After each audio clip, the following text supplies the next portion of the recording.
you know, take what they gave us and count on, CJ and Jaheen to break tackles and make some guys miss and take a shot when we're supposed to and score in the red zone. That was the game plan. And got out, obviously we didn't make the play down there in the red zone, the second drive, which led into the missed field goal. And from that point, just kind of, it didn't go the way we planned. Snap problems, you think? That was a huge problem. That was a huge problem. Mm-hmm. That was a huge problem. Timing, just trust, get behind the chains, confidence in play. That was huge. That was a tremendous factor. That was a big issue. I mean, I guess in practice, he's got somebody over top of him because they play a lot of three-man fronts. So absolutely. You can't just attribute to this right. unique. And our team and our defense played three-man front, so we face it every day. Right. And like I said, this game 6, so we hadn't had that issue outside of the first game of the season. So that was a surprise to us, and that wasn't good at all. That was a tremendous factor. What are you guys going to do to kind of make sure that doesn't happen again? Well, we got to continue to do the same thing we did in practice because we go against defense in practice. We always do best on best, so we get that true game speed of what we're going to play on Saturdays, and got to see the consistency and him being able to snap the football. So that's not an issue. And obviously you got to have somebody ready behind him. I thought Landon Livingston came in late in the game, did a good job. So I think Neil said it was 11. When you watch the tape, were there any that had the timing been good? You had things blocked up and schemed absolutely. There's a couple runs too. There's a couple runs where if the snap's not an issue, we got a chance to hit a big one. Snap's good. You don't get behind the chains, And so, absolutely. What changed from those first 2 drives? Was it something that Iowa State adjusted to? Was it just mistakes? Like I said, I think they changed defensively. They start pressuring a lot more. They start pressuring a lot more, and like I said, we had with the snap issues, we got behind the chains quite a bit as well. And you get behind the chains quite a bit, it's just hard to have play calls for second and long and whatnot. So sometimes you kind of get off schedule and what you want to do and try to get back on schedule, and we didn't execute all the time, and so that kind of caused us to get off a little bit, and we didn't execute in certain pivotal times. Neil said, obviously, 3-man front again this week that you faced last week, but schematically different. You anticipate any copycatting that they may do? Absolutely. In my eyes, I think that the very similar defense. They're going to be a bend, don't break. They're not going to do anything to hurt themselves, which is what we did as well, hurting ourselves. So it will be some copycat, a lot of similarities. No reason to go into the game playing with a lot, do what we do, and, practice, minimal things versus various looks. So we don't have breakdowns and communication issues, whatnot. And that was the issue as well, to your question. Have some breakdown in communication that caused some issues with some of the things that they changed, which I didn't think was a big deal, but obviously it was a big deal and it hurt us. I was going to say, Nick had mentioned that some of the twisting caught him off guard a little bit. ID. Right. Yeah, the ID, like I said, the communication, the twisting they did, a couple of little things that were a little different. And so that's why going into this week, minimal what we're going to do and call game plan wise, so we got an opportunity to work various looks. Nick had also mentioned that, when you look back and looked at the errors, they're tweaks, they're little things. They're not like these big, huge mistakes where right. We'll just have to live with it. These are very eminently fixable. Right. How heartening is that's the scenario, that these are okay, we can just go in, tweak this, and we should be okay, rather than the opposite where it's we're just going to have to live with. Well, also kind of disheartening too because we got iPads on the sideline, so we was able to see some of those issues too. So we, some of them should have been, fixed, and right. So that's on there. That's on everybody too. With the iPads, was able to get it fixed and go out there and execute and get it done. So got to be better all the way around, players and coaches. Is it good that these are fixable things? Yeah, absolutely. They're fixed. But the thing about it, it's a self-awareness. Had the meeting today. You got to tell the guy, tell the truth Monday, and that's what we did today. And the guys got to see, and they saw it before coming in. So that's the biggest thing: be to recognize it, own it, and then correct the mistakes and learn from it and move forward and don't make the same mistake again. Because like I say, we'll see the same defense for the most part this week. So there's been some problems with bringing the technology in on both sides, things not working right, the miscommunications, merging all of that. Yeah. Specifically on the iPads, are those working well? What are the benefits you Sometimes, think you're getting out of for the it? most part, early on, like typically, like for the last couple of games, the first drive, maybe they don't get certain couple plays, or maybe the end zone's missing, so it's hard to see kind of what they're doing. That's what happened on the first drive. Honestly, the entire end zone was missing. So sometimes you get those issues. You have few possessions like you do this last game. More pressure on an offense to take advantage of every down you Absolutely. You get. got valuable possessions. And that's where the little things come in. We talk about it all the time. The little things make the big things happen. Just be patient. Just do your job. Win every play. And how you win every play, just simply do your job every play. When you're one-on-one, counter your teammate next to you, do the little thing to make the big things happen. Coaches do a great job making sure the right guys, I say the right guys, most productive guys, the guys that's supposed to be on the field are on the field, so guys don't feel like they got to go out there and make all the plays, But you got to value your possession. At the end of the play now, it's got to be a touchdown. We study Kansas State. What's the best thing they do defensively? Be where they're supposed to be.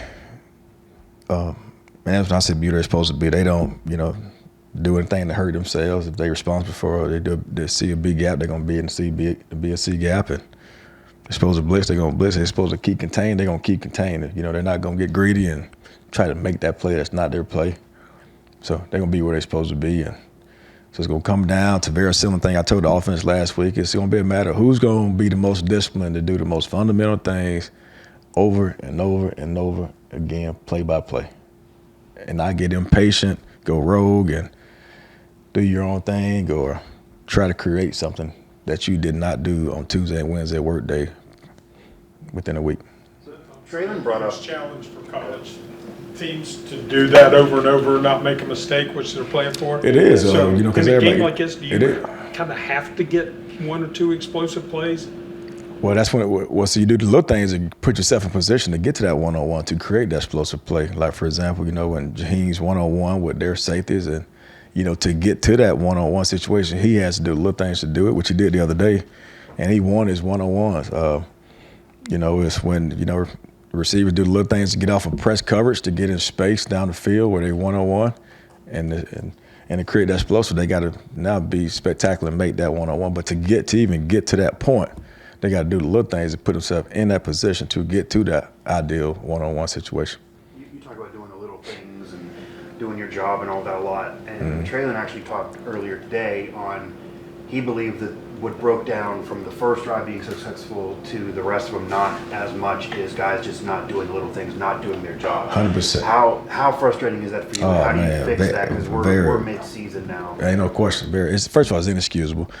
And that's why you see a guy like Traylon Davis. Now, no knock on Traylon Davis, but he got to be one of the slowest guys. But the last 2 weeks, he's got an explosive player. How does he do that? He is doing the littlest thing right to get in the ideal situation that the little thing will put him in to do that.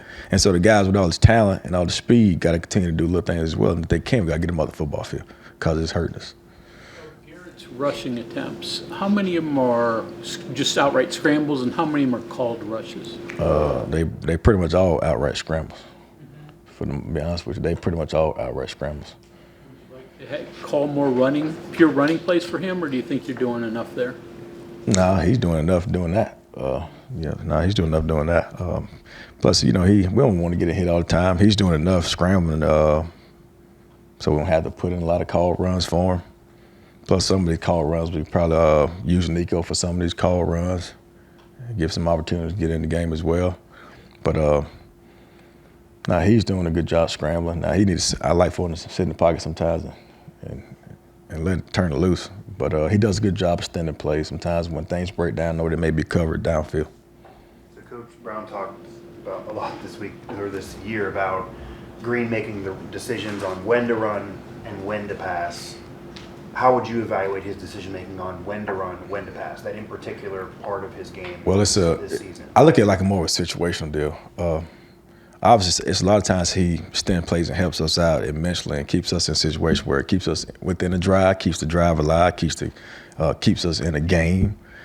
But it's certain situations. What are situations? You're in a red zone, or you're in a score zone where you're 15-yard line, 25-yard in, or you're in a third and long or any third down situation where it's cloudy in the back end, where the windows are real tight, and you're not necessarily sitting in the pocket. You're moving. You're on the run. Maybe you're going rolling to the left, and you're right-handed quarterback, and you one-on-one with a defender in space. But like I tell them guys, a defender in a shark out of water, which is in the ocean with a guy, rather than actually putting the ball at risk and throwing the ball in that tight window, off schedule. Go win that one-on-one with the shark out of water, And that's what happened the other day. We had a third and long situation where he's running to his left. It's all scheduled throw. He's throwing the ball against his body, his momentum, and he should take off and run. So it's a situational deal. It's got to be smarter in situational play. If I could change your words a little bit. It seems like what you're saying is people turn on the TVs and see the top 10 plays and think they win games. But the fact of the matter is, it sounds like that boring, patient, same old play that you do over and over again is what wins football. Absolutely, particularly versus teams like Iowa State was. They're a team that's going to be a bend-don't-break team.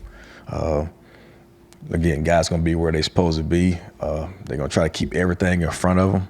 Like when I say everything in front of them, they're not necessarily going to give up the big play. If they do, you got to do a little thing to get behind them.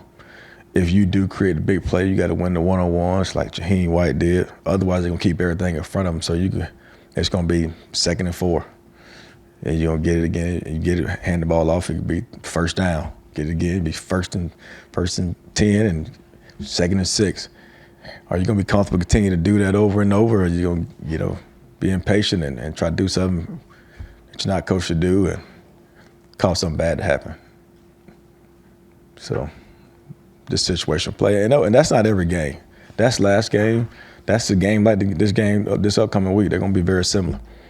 Now, because of them being more aggressive, we may have opportunities for even more bigger plays because of their aggressiveness. That would be the difference between Iowa State and Kansas State. Kansas State going to be a lot more aggressive in trying to create a negative play. What advice do you have, what have you given Garrett on maybe loosening himself up and being more like last year when he would take advantage of openings? A couple times this year he slid too early. He had an open field ahead of him and didn't run. It seems like that's important. Right. Well, one thing I did today in the meeting, Wyatt Milam, when he practices, he doesn't practice to have success versus anybody on our defense, or whether that's, our primary defense or our scout team defense.